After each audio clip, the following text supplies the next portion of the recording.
Assalamu alaikum. Dear Muslims, praise be to our Almighty Allah that we have reached another month of Ramadan. Indeed, reaching Ramadan again is one of the greatest blessings that Allah has given us. This is because Allah tells us in His book that at the time of death, people, especially evil and sinful people, ask Allah to bring them back to the world. They pray that Allah will give us the opportunity to do righteous deeds. But of course, this wish of theirs will not be fulfilled, for there is no return to this world after death. Now we should think that if Allah grants us Ramadan again, dear Muslims, then perhaps we will have achieved the blessing that millions of people pray for, because people ask Allah to do righteous deeds. And Ramadan is the month in which the most righteous deeds are done. Ramadan is truly the month of righteous deeds for a Muslim. It is the month in which our deeds increase compared to other months. It is the month of fasting, one of the 5 pillars of Islam. Unlike other months, it is the month when prayers are performed more frequently. The Holy Quran is read more, and zakat is given more.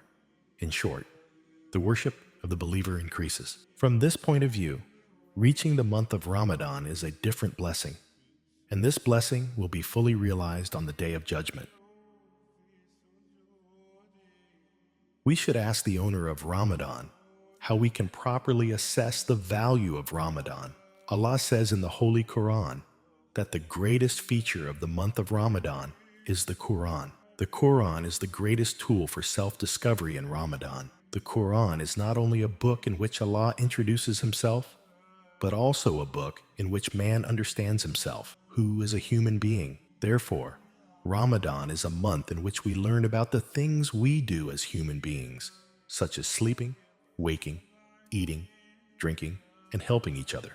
Hazrat Ali says that human beings and the Quran are like twin brothers. Therefore, dear believers, our main goal during this month should be to spend more time with the Quran. One of the main commandments of Ramadan is fasting. Why do we fast? We make a mistake if we understand the meaning of fasting only as fasting. If Allah commands us to fast in order to understand the plight of the poor, why do the poor fast? Who are they supposed to understand? Fasting is not just for the rich. It is obligatory for all Muslims. Allah says in the Quran, in verse 183 of Surat Al-Baqarah, "Believers, fasting is enjoined upon you, as it was enjoined upon those before you, that you become God-fearing." What we learn from the history of fasting is that fasting is obligatory, not only for Muslims, but also for those before us. The second is that fasting is obligatory. Allah says in this and other verses that fasting is obligatory. Thirdly, the main purpose of fasting is to achieve taqwa. By fasting, we not only understand the plight of the poor, but we also go a long way toward attaining taqwa.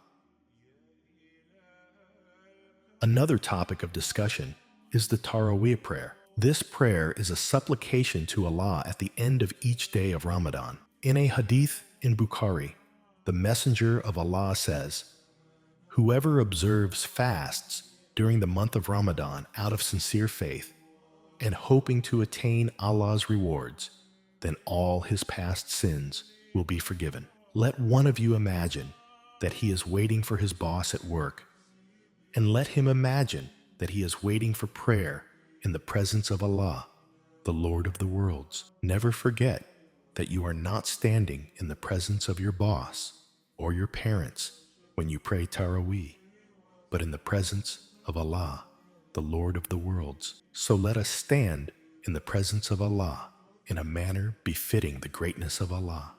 Thank you for listening, brothers and sisters.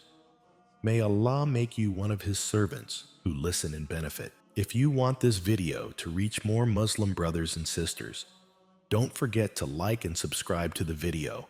Assalamu alaikum.